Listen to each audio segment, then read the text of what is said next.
manipur da leiriba praja meyam na ju kari gimta laktibuna hangnebni marak asida makhoi laknu haiba injanba kangu kharaju leramba yai haibani oza asa kasana haiba matung inadi yam fazai masi point je khoi do point ni ai makha chathrak pa discussion makha chathrak pa da oza mani dang jagi oza hoji khoi na sentana hoji bokta khoi na panga tasana dana usana dana leiriba se taseng na khoi manipur gi hoji thoiba issue je adugi matik complex oira bajala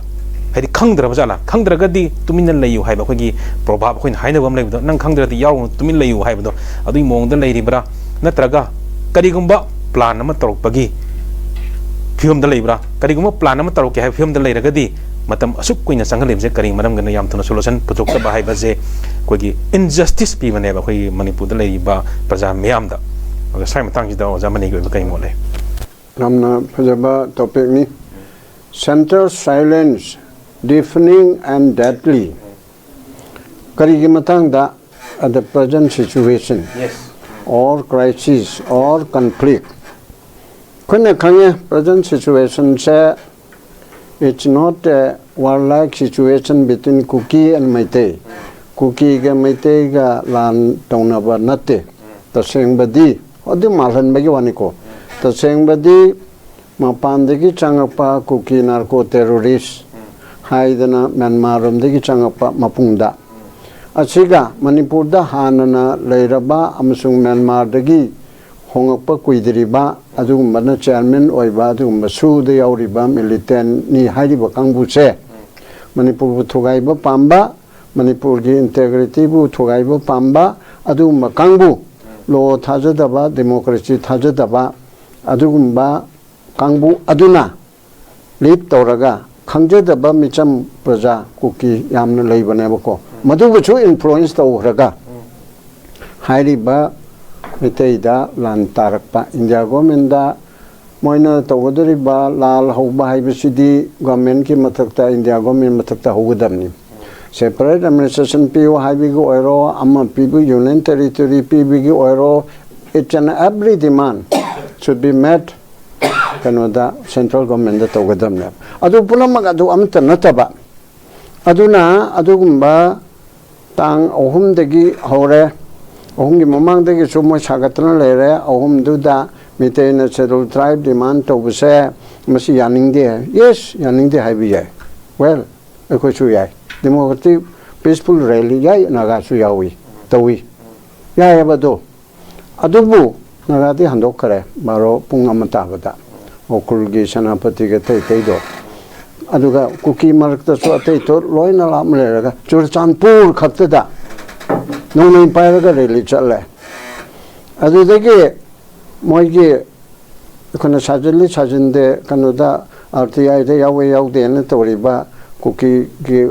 gate to madu moigi manungda yungau kharana thabane haibasi aikoina lanaina phanguni ko mitene de thabanga maroi maram de mitei gi jaga du adudagi yam lape ba kilometer ani ohum lape hayaba adu di migi kuki gi jaga du ramite na natraga naga na natraga pangan na changjidana phau chabe yaro ba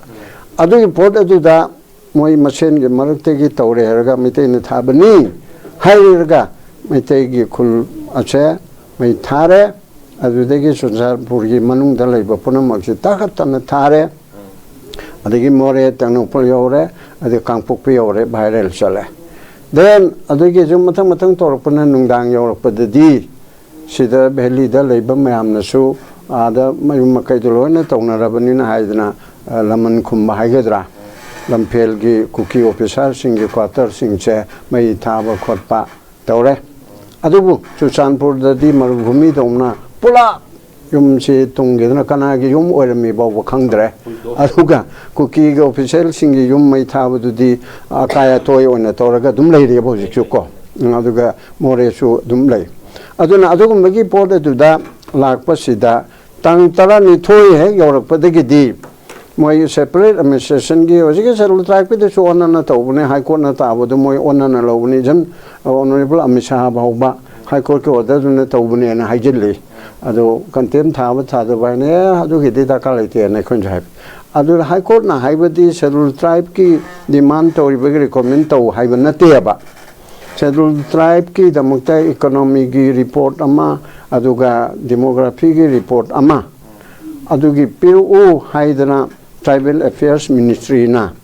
the central government gi aduna hire konam ai chaptana khangya ba maramdi moi tori ba kanguna angunda adugi che sang loin pi ba 2013 dagi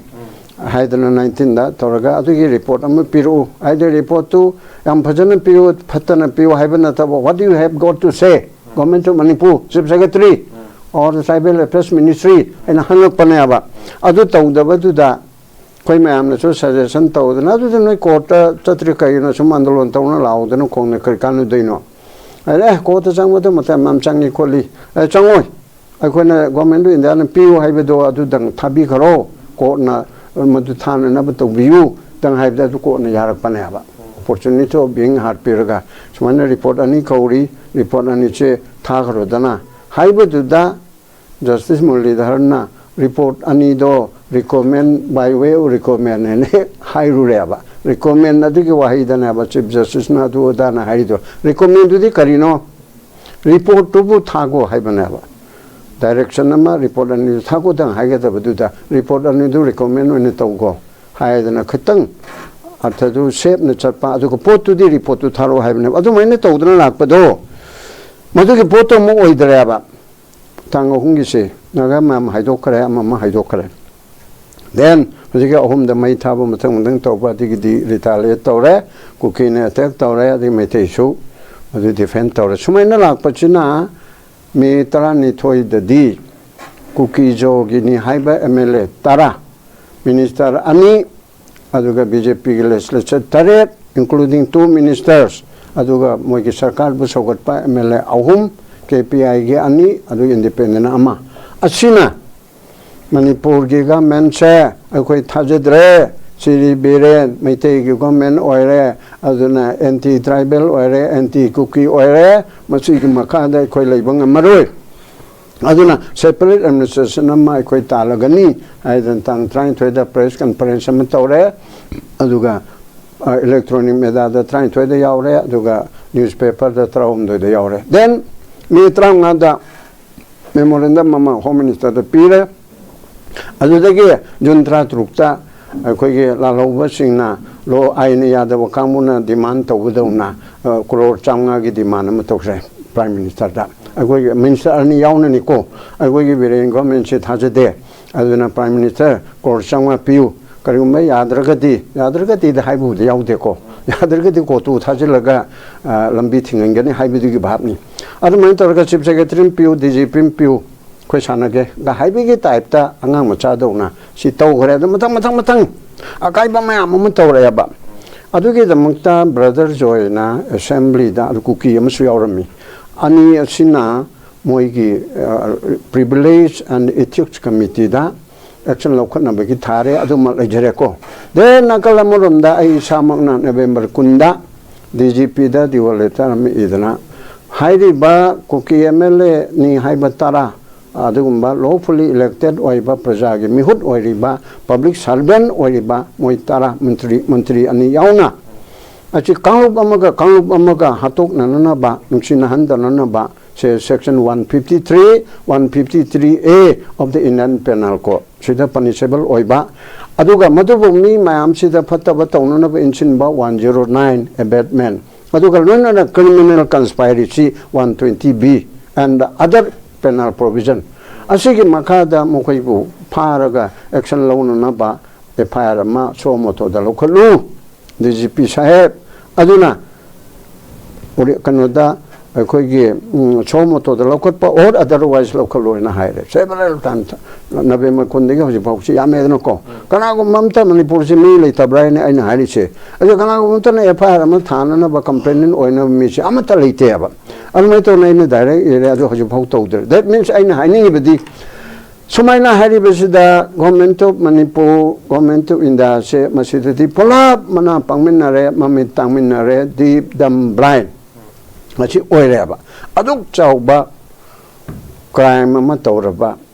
mari pak yon thok na bigita mukta tawraba kanglop amaga hatok na hanaba adu da mai inchili ba adu ba hautok iba adu BJP party gi MLA tare minister ani yauna si lauthok ta bai sibu where is the government si hairaga this only mun sibu government gi mathoro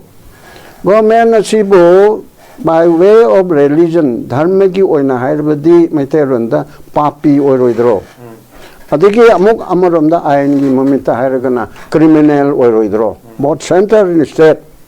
criminal liable oiribanine akoi gi prime minister home minister as punishable under the laws of the land masi togodimne aba asomda delhi da karida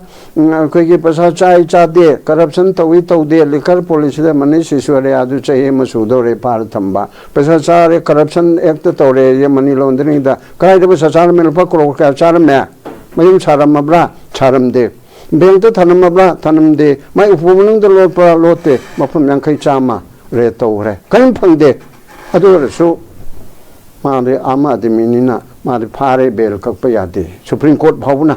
even supreme court को लाया channel मैं आमा TV channel singer नहीं न रहे बा ngarang de ma edi da nokoi na mani sisoria si phabegi magi ground kanodo allegation do mai mathak ta tori badugi kano se char se kari kari no puthok pangam de hani chairamaga numini humni leraga bail rejected na hayaba kari leraga crore chahum ga konthai pan aibra maching khatang onam ya madu trailing behind hariba policy sida crore chong konthra ni pan se haidana leire habena that means mana lobagi wana taba magi nataba kalai dano policy du da karimba mada haidana leire maramadruma bail pide what is this adu court ki apaba phata badui nei na bagi wana te nei na su yai lan tarabdi adu gum report du da adu su haidana BJP government sina magi malalam to ubo phangdrabado karmaina chalim no khangde delhi gi loduna asi ma thammi kejriwal do whaidegi sengma minister ne mayam na panai adu phaga degi ngai leri ko ayang chit adu tawrani ada tawrani na then sibu soran gi machanupa adu soren adu phare ma bodi pon mayai molam de be ko ka khangde adu su chimi to odi bami do wa hangar ko no de BJP ko be minister amda kanada tawi amda tawdeba aduna sigumba mayam ma tawriba asidiga changdamna rana somde MLA tarana kanglu amaga kanglu mi chani yang khai chohum ne sen gare mi lising taruki yum mai thagre adudege kanglu amaga yana handre karamba prithvi gi itihas da leipak masen khanabada kanglu ama songi kanglu se masin somda pulap thamba songi kanglu se somda thamba haibisibu karamba Pakistan da natraga karilam da religion gi Hindu ga Muslim ga khanabada India gi mafam da Hindu ngai na somda thamu hardwar da adu Muslim khai na somda thamu habi yaw harabra ba yaw de ba but here in the state of Manipur cooking hai no si meeting ngai no si cookie gi thabak to punamak acha Imphal Valley da amata thamaga no adurge meteina cookie tabe area da thabak to ram singdo amata thamaga no se acha achau ba karino ba tori se government na ma Manipur nam de na thogairi natro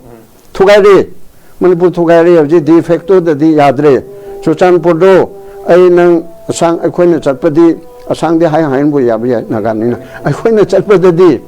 yara ro akhoi to ne chief minister birena commando lising ama puraga adigi central forces lising manga puraga chief secretary DGP MLA MP ponama achi puraga ma chatpangamra chi chalo idana ayina ayam matamna chalo